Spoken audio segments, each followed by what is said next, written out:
katao, dinining kalibutan.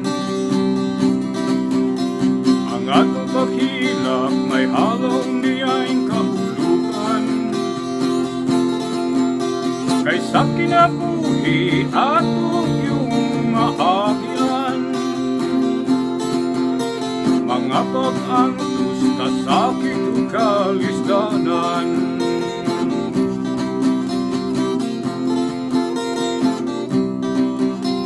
Abad salamat sa atong mga ginikanan,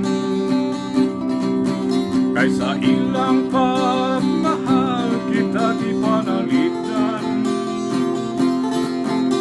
Gitudlokan nato ang maayong kagawian, aron magsubay kita sa maayong dalan.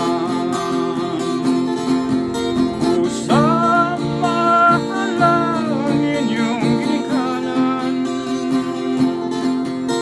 samtang niya pa sila ning kalibutan. Ayaw sila hatagi o kasakit, kay sa dili madugay sila mutaliwan.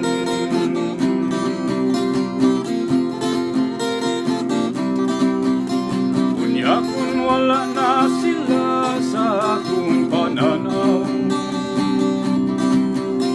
anapan nato pati ang kamingaw.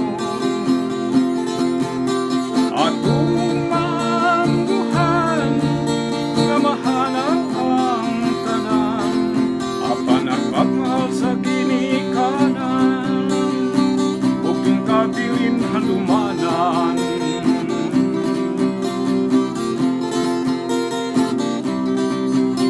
Unya kun kamo na sa mo'y ginikanan, mga anak sa mayong kagawian, gabayi sila sa mayong kaumaon, aron puhon sila magmalipayon.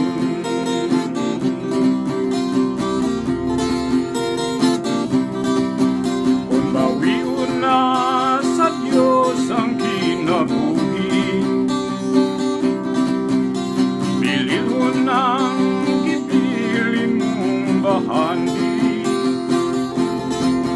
kay sa dughan sa mga anak itipigan, ang buklong kabilin o handumanan, kay sa dughan sa mga